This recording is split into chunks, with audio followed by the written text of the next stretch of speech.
What's up, Ravens fans? It's time to hear from you guys on our Ravens Mailbag segment, and lots of good questions this week after you opened the season with a 20-0 victory over the division rival. It's always nice to do that. So the first question today comes from Daniel Gaston. He wants to know, why is it that we don't receive much love with this performance around the nation?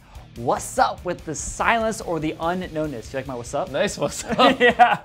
I would agree with you, Daniel. I have been surprised by the lack of respect that I've seen from national pundits. Even in the highlight packages, you know, one of my favorite things is after a Ravens win, you sit back and you flip on the ESPN highlights of the NFL Network, you're like, oh, this is gonna be great. Just relive it. Didn't even see a highlight in there. I'm like, what's going on? And I think it goes to offense is sexy and defense, generally speaking, is not. Now in Baltimore, we think defense is sexy. But around the league, you know, they like touchdowns, all that stuff. It wasn't as exciting of a win for people. But I do think that over time, that's gonna change. Maybe not. You know, if the Ravens go out and beat the Browns this week, I don't know how much more they'll go up the power ranks because of that.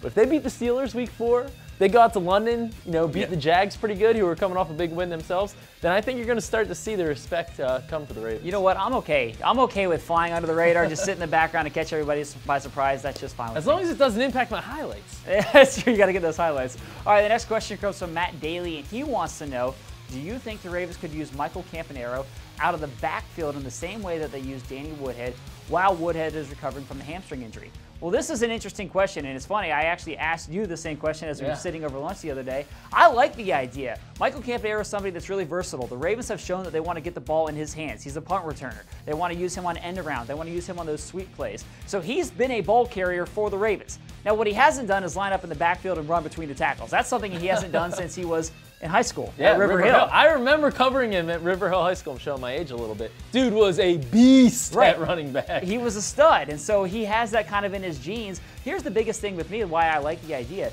is that it gives you the threat. Of course, Michael Campanaro is not somebody that's going to carry the ball 25 times a game, but he's a matchup problem. And if he gives you the threat, if you can put him in the backfield and he can carry 4 or 5 times a game, then all of a sudden it's a linebacker covering him when he's out there running in space, and there's not a linebacker in this league that can cover Michael Campanaro out of the backfield. It's a matchup problem. Do you want a cornerback covering him or a linebacker? If putting him in the backfield gets a linebacker, whew, that's an advantage. Yeah, and look at this. I mean, the Ravens took Patrick Ricard, who was an undrafted defensive lineman out of Maine, and they turned him into a fullback over the course of about a month during training camp. I think that's a much bigger transition than taking Michael Campanaro from a slot receiver and making him a little bit of a running back and giving him a few carries a game. Yeah, I agree, and it would only take a few carries a game really to pose the threat that he could do that. You don't have to give him 10. No, he's not going to be a workhorse running back by any means, but just the threat of it, we're on board with this idea. Yeah, I like it.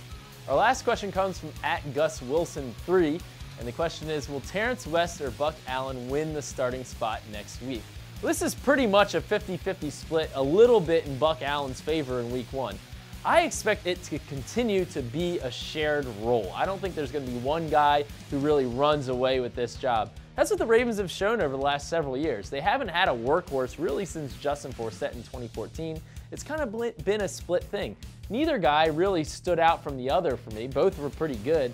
So I think it's going to be a 1-2 combo, and then you could look for a guy like maybe it's a Campanaro who gets a touch or two or something like that, or the Ravens bring up somebody from their practice squad, Jeremy Langford. There could be a move coming at running back that could impact this. All right, so we'll see how all of this plays out. And the one thing we know for sure is that if the Ravens are winning 20-0, it's going to be a good week in Baltimore. Yeah, for sure. All right, so keep those questions coming every single week. We love to hear from you guys. Thanks for watching, and have a great rest of your day.